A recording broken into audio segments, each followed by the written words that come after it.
ভাইরফু, ওই ঈদের দিন তোকে ঘর দাওয়াত, আমাকে বাসায় যাই চার গোছ যা খাবি, বুঝছো? না চাচা, আপনার দাওয়াত আমি বেকআপ করলাম, কি গ্রহণ করতে পারলাম না আপনার দাওয়াত। কে গ্রহণ করতে পারলা না কা? কি গ্রহণ করবো আপনার দাওয়াত চাচা? গেল বছর দাওয়াত দিয়েছেন, আপনি একবার যাই দেখি এত একটা চাই না তালা জলে দুয়ার দ্বারে। এবারে চিন্তা করিস না, তালা হেরা পাল্টাইছি। ও হেইয়া, তো হেলে আমহনে এবারে তোমারও দাওয়াত ঈদের দিন, আইও আমাকে বাড়তে। না, তোমার দাওয়াতে আমি যাবো না। কে তোমার আবার কি হয়েছে? তুমি এবার যাবা না কিনলি? গেছে বছর দাওয়াত দেছো, তোমার দাওয়াত আমি গেছি। তোমার বউ যে আমার যা ব্যবহার করছে, পারে নাই খালি আমার পিছিয়ে দিয়ে ভিড়াইতে। শোনো একটা কথা কই, একজনের বউ যদি আরেকজনের তালাক দেওয়ার জায়েজ থাকতে, তাহলে তোমার বউ আমি তালাক দিয়ে দিতাম। এবারে চিন্তা করিস না, বউ হেরা পাল্টাইছি, যাইস। সত্যি বউ ভালো লাগছো?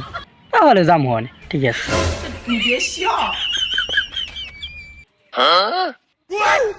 দেখো দেখছো চাচাই কামটা করছে কি? চাচাই কইছে তালা পাল্টাইছি, আইয়ে দি তালা মারা। ঠিকই তো কইছে, গেছে বছর হলে চায় না, এবার মারছে পাকিস্তানি। এবার তুমি কও তোমার কথা, আমার দাওয়াত দিয়েছে কয় এবার যাইস বউ পাল্টাইছি। চাষা গেলে গই, চাষার তো বেশি পাই না। লদি যাই কেউ ধর জি গেই, চাষা গেছে গই লদি। হয় চলো। এ ভাই, হ্যাঁ ওই করে চাষারে দেখছেন? সেদিন নতুন বিয়ে করে হরবরি গেছে জানো না?